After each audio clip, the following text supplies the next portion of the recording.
Hi, I'm here today with Michelle McKissack. She's a leader in Cube, and thank you for being with us. Thank you for having me. Yeah. It's really an honor. You have such a wonderful background that led you into education and to be really a leader in education. So why don't you share just a little bit about it? It actually started with being a mom. I was the room parent. I have 4 children.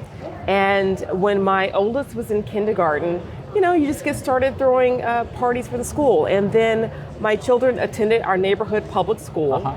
And as I got more involved and I started to see some needs, some gaps that were not being filled through the school district because money is limited. And so just started some private fundraising, for example, to have an art teacher in our school. We were a brand new school, so they didn't have the funds for an art teacher. So we reached out to businesses and ended up hiring our own art teacher. And so from there, just community involvement and getting the community involved in my children's school. And then people kept saying, Michelle, you should run for the school board. And I was like, what? That's not my thing. My background is in journalism. But I just felt that, why not? And so nearly 3 years ago now, I was elected to our local school board, and then it's since... and it's gone from there. It's gone from there. Well, congratulations. Thank you. Well, as I talk to districts around the country, one of the comments is always how expensive education is. And the part of education gets the most news is higher ed, of course. Right. But public education has a price tag too. Oh, absolutely. And to try to have the voters come to the polls for either a tax levy or a referendum bond issue, they feel it's sitting in the wallet, and the question is, what are they getting for those dollars? So what is the return on investment in education? I love that ROI, return of investment. It's huge. It's huge. It impacts everything in the community. Like I said, I'm in Memphis with Shelby County Schools, and it's the largest school district in our state. And so when you're talking about how does this impact, why invest in public education? Well, that is truly, as they say, the children are our future. And so that's our workforce, our future workforce. But then on the personal level, as a parent, when you invest in public schools, you send your children to public schools, you're laying a solid foundation for them to be successful in life. Well, it's interesting. So how do you reach everybody in your community and share that message? Oh gosh, because perception is everything, right? You're right. Don't confuse me with the facts. I perceive whatever I perceive, and it's just very expensive. And I don't see kids. I see the kids. They're not going to school. How do you convince people that it's a great education? Dennis, it's a slow drip. Because oftentimes the sensational stories is what makes the local news. Absolutely. But I think now in the age of social media, you can control your messaging a little bit more. You can get your own message out there as far as a school district and to show all the wonderful success stories. And the greater majority really are. And I tell people that, my own children, my oldest graduated from public schools, then graduated from Yale University. My second oldest. Congratulations. Thank you. He's a sophomore now at DePaul University, and then my youngest is at the Naval Academy. And they all went through public schools and are at great institutions. And that's not unique. It's happening all over. Well, that's a good investment. Yeah, everybody should know that. Great So. Citizens to grow up to. Yeah. Wow, interesting. So as the needs around education are being weighed, equity is really number one priority. Right. And so many kids aren't starting at a level playing field. The whole issue of privilege, those that have and those that have not, and then those that have some really needs that aren't being met. Not understanding. There's homeless kids, right, and there's kids of all types. So it's a big topic, and we're trying to deal with telling stories of truth. And be courageous in talking about those. It is. So what could you share with the audience about the whole equity in education? It's so important. Sometimes you hear the term, it's like we want to make everything equal. Equal is not equitable. Right. And because, as you mentioned, the needs are different. Every child has a different need. School districts have different needs. And so therefore you have to meet children where they are. And so when you're saying looking at education through the equity lens, one child might need more, so those dollars can be placed here. But we want to make sure that to try to level out that playing field. So that's why a term you'll hear in public education is like wraparound services. because you've got to address the whole child and all the social emotional challenges that they bring, when they walk in the school door for some children. And so, and then also for the child who maybe is a bit more academically talented. And you don't want to forget that end of the spectrum Absolutely as well too, not. and make sure that you're filling that child's needs and making sure they're being academically met and stimulated so that they don't get bored in class. And so it's a tightrope that schools are having to walk every single day with public schools, but I think it's a challenge, and I love it that the conversation is more centered around equity and what can we do to make sure that every child gets what he or she needs.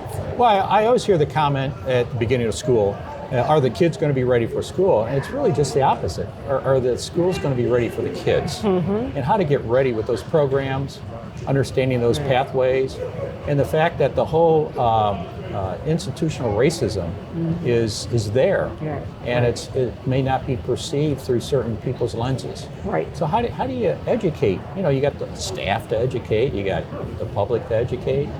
And in my school district, we actually just recently launched an equity division to address that, to look at like a diversity, inclusion, and equity. And so it's something that people don't know sometimes what they don't know. Right. And so that's what having conversations, having that level of training that you're bringing into professional development for teachers, and just saying like, exposure and exposing people to what's out there that their life experiences may not have had them encounter. Right. What was so empowering to me is a year or two ago I spoke with Charlie Wilson and Frank Henderson Jr. And it was about institutional racism.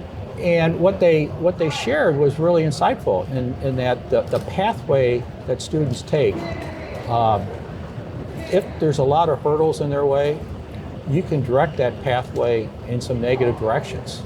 The school to prison pipeline, and once a kid gets labeled, and kids have so much to deal with. They don't need the adults to have policies and procedures in their way, because they're not going to. That's true, and it's right. And we're in a really tough time right now, quite honestly, in our country, and just the level of pushback. Because here's the deal: like when we uplift one group or the least of these, it uplifts everyone. And so when you're talking about racism, that is what holds back an entire community. It's not just impacting that one child, and it's impacting that child significantly if you have an educator who thinks less of them before they even open up their mouth. Right. So, but when you do that, it suppresses the entire community in every facet, including economically.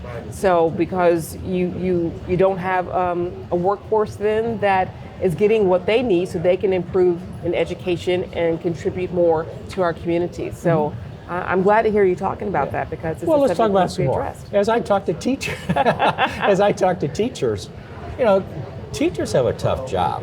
They need to be schooled on a whole variety of topics.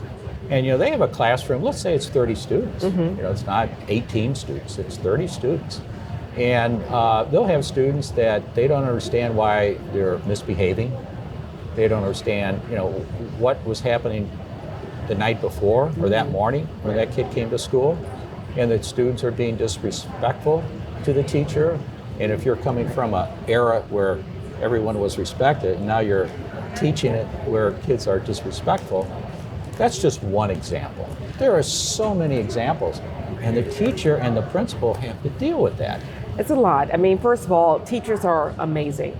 They are absolutely amazing and so nurturing. And I believe the greater majority, they take that and they see the sensitivity of what students bring into it. And that's something because we have been discussing it more of the challenges and like dealing with a child who's homeless, and all that they have to deal with just to get to the school door. And so in my school district, for example, right now we're in the middle of what we call a necessity drive, just to provide the bare necessities: toothpaste, deodorant, things that we may take completely for granted, just you run to the store and get, where that's not necessarily an option in some households. And so to take away that so the student doesn't feel embarrassed when they're walking in the door, that maybe they haven't had a bath or a shower. So all of these sorts of things that teachers principals, educators are having to deal with, but school districts, and certainly in large urban school districts, are addressing. And I believe that's also the case in our rural school districts as well. Absolutely is. So The student store, where they can go to the store and not feel embarrassed I about like that. having to take a coat or a hat or gloves.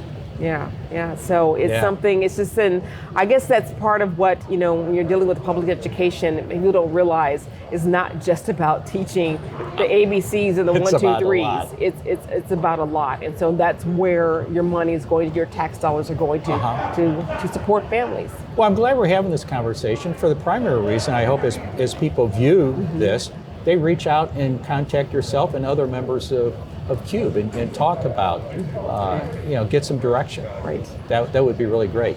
Now you had shared with me that there's one area of your district that has really excelled, and it has to do with really creating, I won't call it a magnet school, but an area that allows kids to pursue their passion in ways that accelerates learning. Right. It makes them lifelong learners, and it brings, the corporate world into it, as partners. So, Exactly. whose idea was that? It was a lot of people, a lot of wonderful people. I'm really excited. There's a new school that opened up within my school district.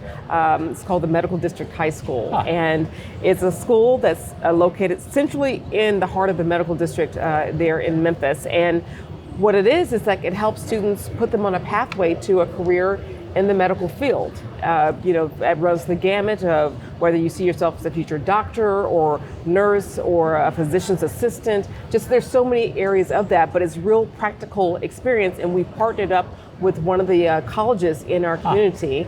And they can also, this one happens to be a 2-year community college, but they can take classes at the collegiate level. And so by the time they graduate from high school, they will have a high school diploma and a 2-year associate's degree toward if they continue on to a 4-year institution.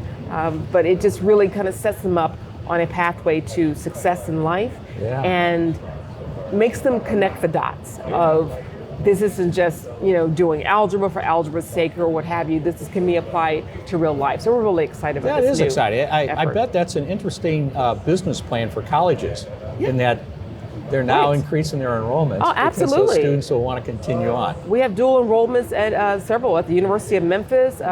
We also have it with another private institution in Memphis. So it's a growing trend for sure, and we're really latching onto it in Memphis. Well, I know many districts are contemplating how do you create those kinds of relationships, those partnerships. I hope people will reach out to you in your district and ask, how do you get started? And I think that would be a wonderful conversation you could share. I'd love to share it with them. Well, it's been nice talking to you. Thank you. It's been wonderful I've talking learned to an you. awful lot in a short amount of time. We have many more topics we could cover. It went so quickly. Yeah. So I hope everyone gets a chance to reach out to Michelle. A wealth of information, and please listen soon. Thank you. Thank you, Dennis. Thank you.